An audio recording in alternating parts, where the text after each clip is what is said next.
Las tensiones entre Washington y La Habana se agudizan.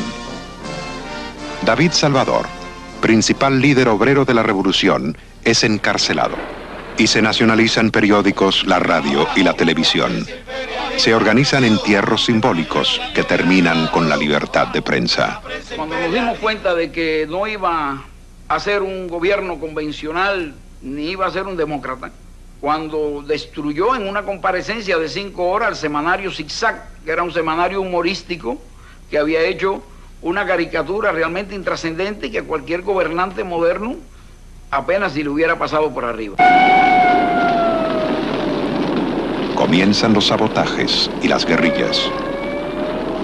Castro ordena el fusilamiento de sus amigos, los comandantes Ory Marín, William Morgan, Plinio Prieto, Porfirio Ramírez, Sinesio Walsh. Estados Unidos rompe relaciones diplomáticas con Cuba y miles de personas acuden a la embajada americana para solicitar visados. Poco tiempo después, una invasión de 1.500 cubanos desembarca en Playa Girón. Son expedicionarios armados y entrenados por Estados Unidos, que luego les niega la ayuda aérea. Por eso son derrotados tras fuertes combates. Y comienzan las detenciones masivas en las ciudades. La Habana se llena de banderas rojas para recibir al cosmonauta Gagarin. Y ahora, Fidel Castro admite por primera vez que es comunista. Y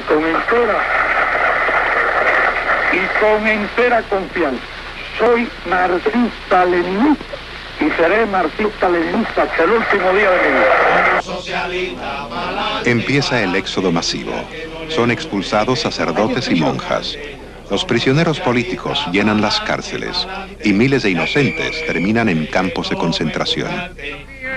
Al mismo tiempo tiene lugar una gran campaña de alfabetización y el gobierno afirma que 1 millón de analfabetos aprende a leer. Che Guevara declara que hay una crisis de producción. Los alimentos rusos comienzan a sustituir a los americanos. Se decreta el racionamiento, que dura hasta hoy.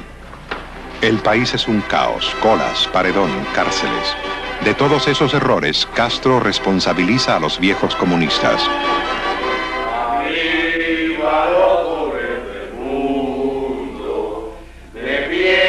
Y ahora niega que existan bases atómicas en Cuba.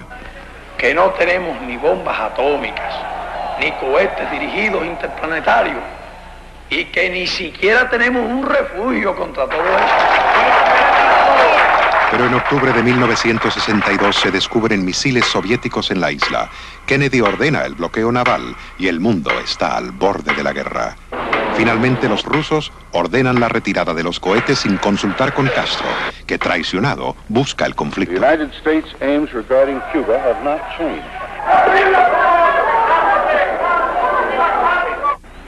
Fidel entró en la base rusa. En el radar se veía un avión norteamericano. ¿Cómo se tumba?, preguntó. Apretando aquí, le dijeron los rusos. Castro apretó y el U-2 cayó ante la cara aterrada de los oficiales soviéticos.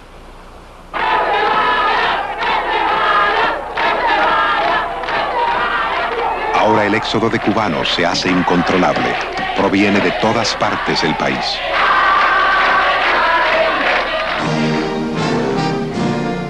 Y en 1963, mientras Castro es recibido como héroe en Moscú, en Cuba aumentan las fugas masivas por mar. Y las presiones son tan fuertes que Castro se ve forzado a autorizar por corto tiempo las salidas libres. Se abre el puerto de Camarioca y 500.000 pide salir, pero antes deben pasar por trabajos forzados en la agricultura. Miles se quedan esperando por la salida. La Habana, deteriorada y triste, es devorada por la erosión histórica.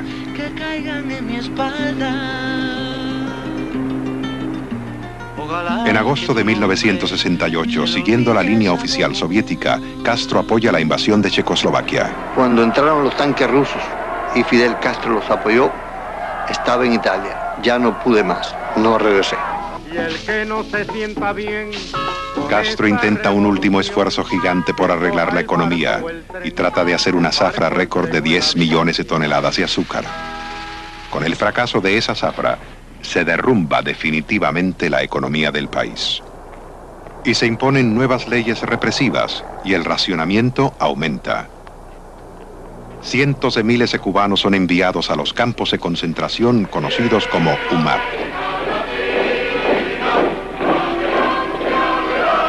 Cuba se convierte en la más fiel de las provincias soviéticas, en el tercer poder militar de toda América y en una finca privada de Fidel Castro. Compañero Fidel, a nombre de la Organización de Pioneros José Martí, al cuarto Congreso de la Unión de Jóvenes Comunistas. Todos somos vecinos, todos somos familia. Podemos detenernos en cualquier casa, en cualquier lugar aquí, conversamos con los vecinos de la manera más natural. Ellos ya no miran al hombre público. Ellos no miran al hombre público ya como yo, un individuo que esté por encima de todos los demás. Buenas. ¿Cómo están? Bien. Dígame, ¿cómo están? Pero yo sí tengo mucho, sumo interés en haberle planteado algo. Me alegro como ¿Cuál la es tu revolución. problema? Sí, muy grave. Yo trabajaba en esa escuelita y se me ha hecho algo que la revolución no puede en ningún momento aceptarlo. Pero imagínese usted que hubo 6 meses sin pagarme salario. Una trabajadora, que aquí en cualquier lugar usted puede pedir una opinión de mía. Se me paga el salario que se me debe. ¿No te pagaron ninguno de los No. meses? No, yo iba al Ministerio de Educación, compañera. Apunta eso ahí, por favor. Hasta luego.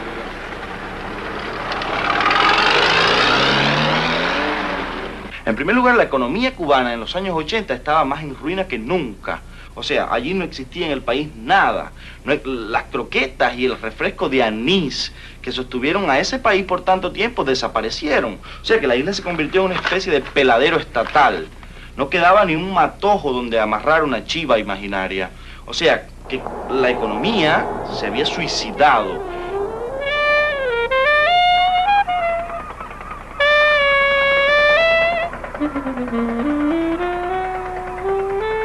Y el éxodo continúa.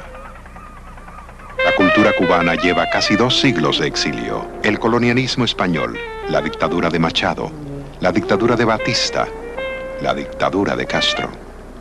Los más destacados pintores, escultores y artistas cubanos han creado sus obras más importantes fuera de la isla.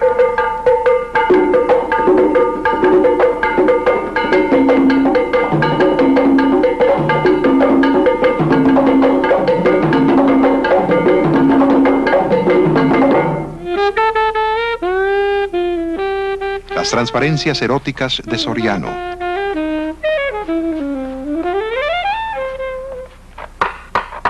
López de Irube, forma y estructura. Los planos múltiples de Lozano.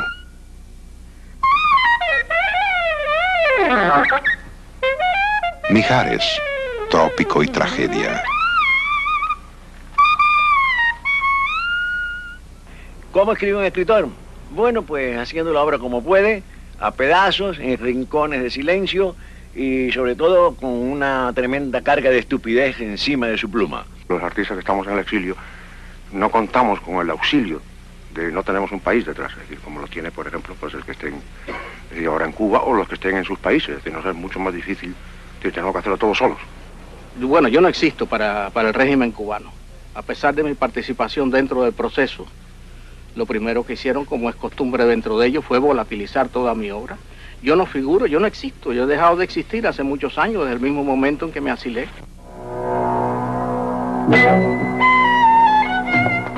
Pero también en el cine realizado en el exilio hay una nota amarga, como en el film El Súper, que relata las aventuras del encargado de un edificio en un barrio humilde de Nueva York. El film ganó el primer premio en el Festival Internacional de Mannheim, Alemania. No, pero claro, yo soy el súper. Yo soy el criado. Yo soy el que me tengo que embarrar las manos porquería, ¿verdad? Pero eso sí, cuando se acerca la Navidad, a nadie se le tumba un inodoro, ni se le rompe una ventana, ni nada. Estás cansado de toda esta gente ya. Y la única ventaja es que uno le puede mentar la madre hasta el presidente y no le pasa nada a uno. Eso sí, no le tumbes $1 porque te mandan para la silla eléctrica, ¿eh? Cansado estoy, caballero. Yo, que cansado.